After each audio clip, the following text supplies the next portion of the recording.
السلام عليك يا رسول الله صلوات الله عليك أشرق البدر علينا فانتفت منه القدور مثل حسنك ما رأينا يا رسول الله قط يا وجه الشرور سدينا يا نبي السلام عليك يا رسول سلام عليك الله عليك يا عروس الخلق خير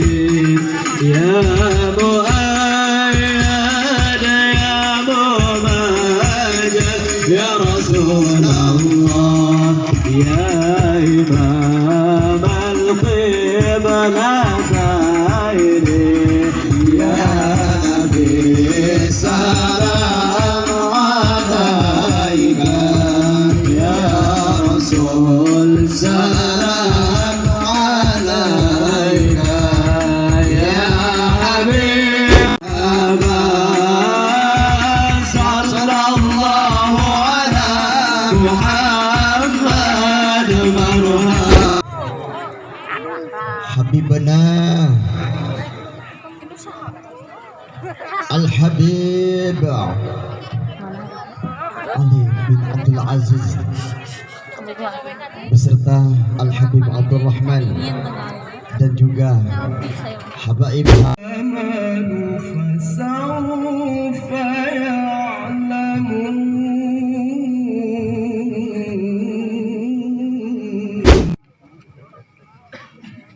بنية الخير لهذا الليل ليلة البركة. اللهم صل وسلم على سيدنا محمد طب القلوب ودوائها وعافي الأبدان وشفائها ونور الأبصار وجيائها والأرواح وغليها وعلى آله وصحبه. بسم الله والحمد لله wassalatu. Badan yang memperagakan itu badan, hati yang memancarkan cahaya takwa.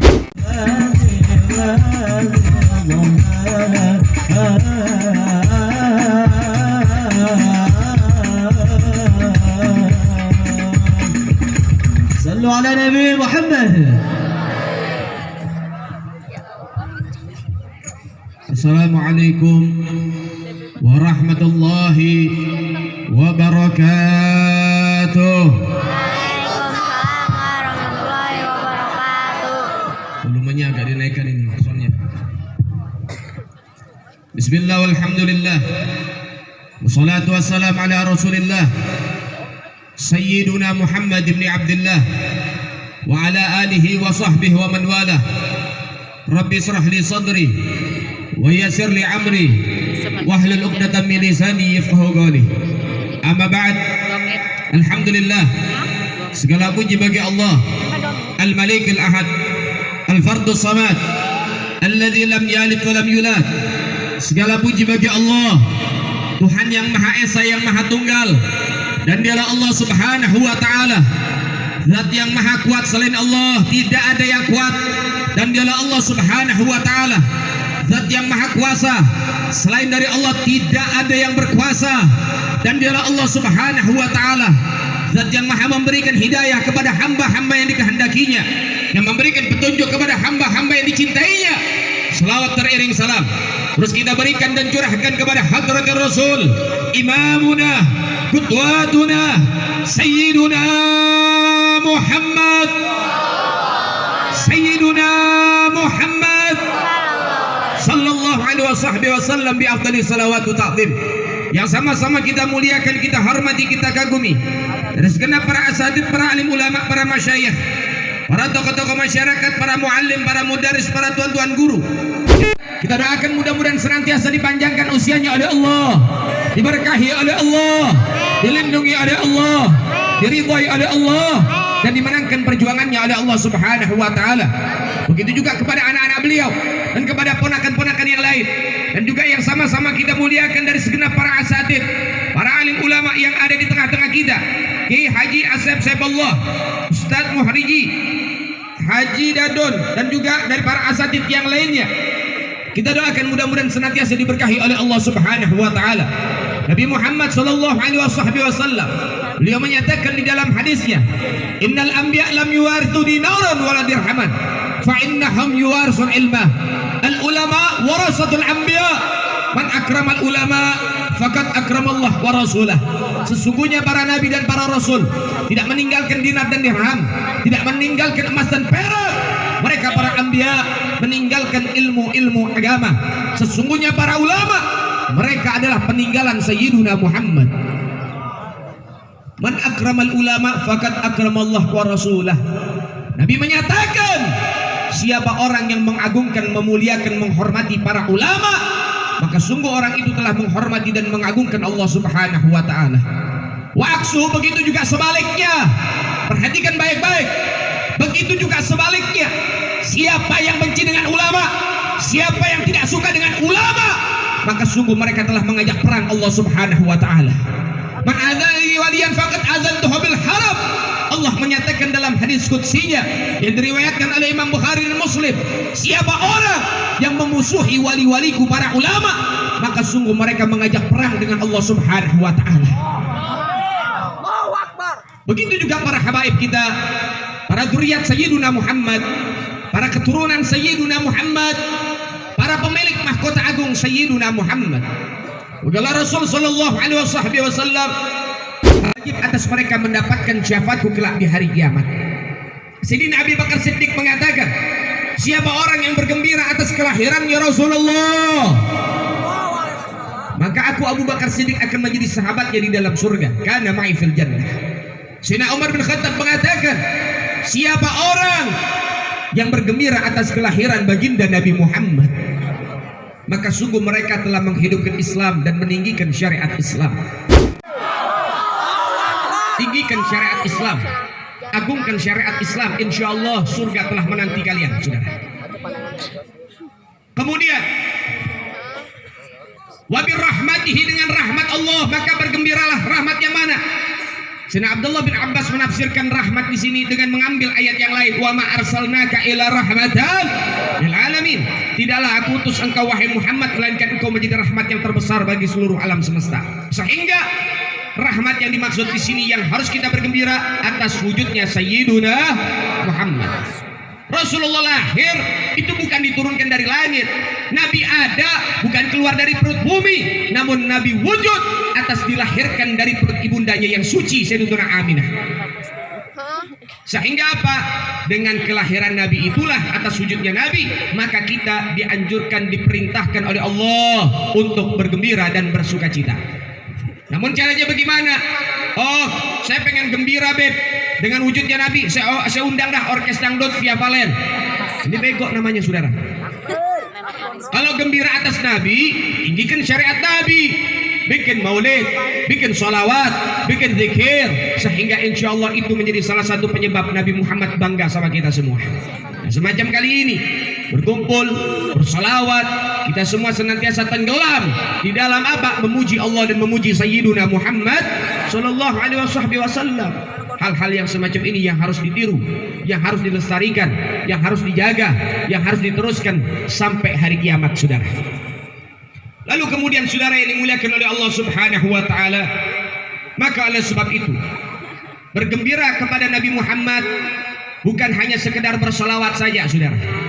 Bergembira atas wujudnya Nabi bukan hanya cukup di dalam apa? Berkumpul semacam ini saja terus selesai, enggak.